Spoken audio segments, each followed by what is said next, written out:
All right, Congressman, talk to me about the Inspector General report. Your Democrat colleagues in Congress and the mainstream media are acting as though this report exonerates the Obama administration's FBI and Department of Justice. But if you so much as open this report, it seems to me that it shows just the opposite. Well, I think you're seeing the same thing happen with the Democrats and the mainstream media, or what we would have come to know as fake news, talk about and selectively pick parts of things to create their narrative. It's important to note that, Mr. Durham and Attorney General Barr have looked at this and have some disagreements. And, where there's inaccuracies in FISA applications, where there was, information that wasn't truthful in the dossier, that wasn't verified.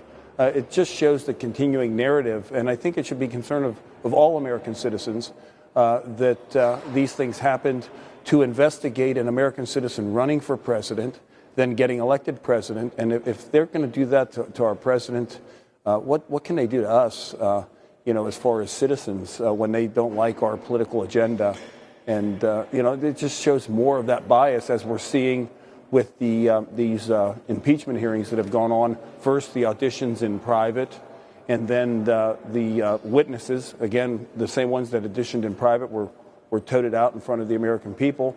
And everything we've seen in that realm when things were made public and we were able to question them and the American people were able to see it, it was shown that there was a lot of feelings, there was a lot of presumptions, there was a lot of hearsay, but really nothing there. But the important part is when we look at this and you look at what's happened, the 17 times where there were inaccuracies in the FISA applications, there was, misrepresentation. And when you look at some of the people that were at the heart of this investigation in the FBI, Peter Strzok and Laura Page, and you look at what they did and their pattern of behavior, there were truly Democrats.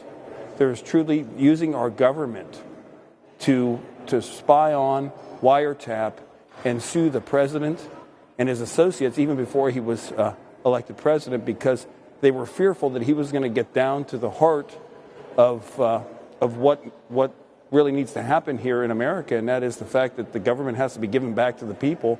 And the people in the swamp don't like that. No. And they've been trying to take him down since day one. Right. No, I think you're right. And I want to dive deeper into something that you mentioned before when you said if they committed these abuses, what other types of abuses might they have committed? And I think a perfect example of that today is the reaction from former FBI Director James Comey, who is acting as though this exonerates everything. He said, there was no treason, no wiretapping, no wrongdoing. This report shows that this was just, I think his quote was, good people protecting America. And to be honest, Congressman, that really scared the pants off me, because you look at what's detailed in this Inspector General report. Well, the FBI never corroborated the Steele dossier. Yet the dossier was central to spying on Carter Page. These claims came without documentation.